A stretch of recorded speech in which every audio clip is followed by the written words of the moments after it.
As well as the tightening EV race. Mark Fields, the former president and CEO of Ford. He's also a CNBC contributor. Mark, it's great to have you here. Would you have done anything differently so far?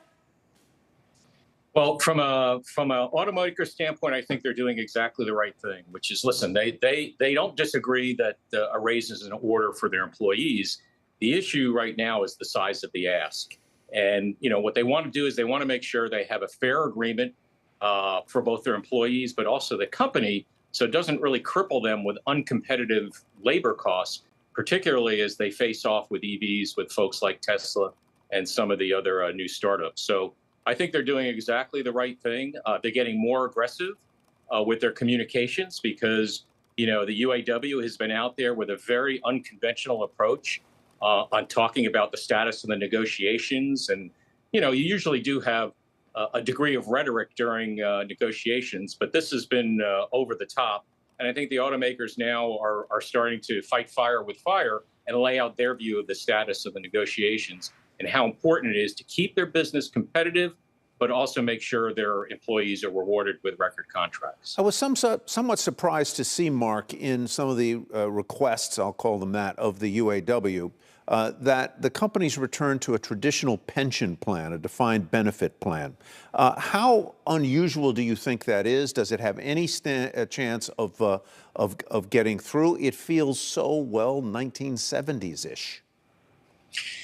Well, you're exactly right, Tyler. I mean, these are benefits that were done in a different time with actually a different number of competitors as well, as you've seen from the likes of Tesla and other EV competitors, which really is the future of the marketplace. But listen, going back to defined benefit plans, that would actually add billions of dollars to the cost structures of these automakers. And they just can't afford that. They cannot be uncompetitive. And at the same time, where's the win for the UAW if their employer becomes uncompetitive and gets marginalized over time? So I see that as one of the lower priorities in terms of the UAW, in terms of their non-wage demands. But if they stick with that, this could be quite an extended strike, because I think all the CEOs in the Detroit Three, they lived through the Great Recession. They've seen what some of these excess benefits versus the competition could do to their business. And they don't want to recreate the past. Mark, so to quote kind of analyst Dan Ives, who we spoke with on this program yesterday, he's quite concerned that if all the demands are met, that the big three won't be competitive in the EV race going forward. Do you think he's right?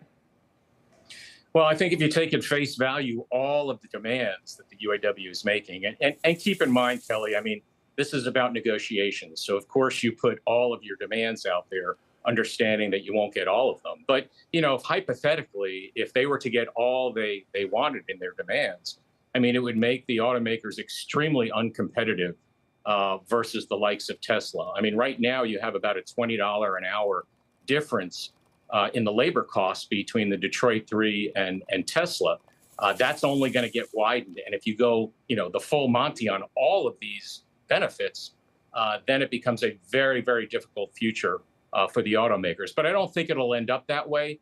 But clearly, they're going to have to find ways to offset that in other parts of their business. How do Chinese competitors figure into these negotiations? Well, right now, Tyler, as you think about it, there's no Chinese vehicles that are sold in the U.S. And obviously, you're well aware of the geopolitics involved in this going forward. But I do think, the Detroit Three are global automakers, and they have to compete around the world. And what the Chinese are doing, if you look at BYD, for example, I mean, they came out with their sales results. They're second to Tesla right now and gaining on them. They're profitable. The Chinese market is extremely competitive, their domestic market. And when you're competing at the coalface of these very, very competitive makers in China, they're going to take those cost advantages and take them to other parts of the world, like they're starting to do in Europe, where they've gained considerable share of the EV market. And now, of course, the Europeans are waking up to the fact that could potentially damage their domestic automakers. So we'll see how that plays out. But nonetheless, they are kind of setting the pace, if you will, for EV costs around the globe. Yeah, it's a really interesting time in the business where you've made your career. Mark Fields, thank you very much. We appreciate it. You bet. Thank you.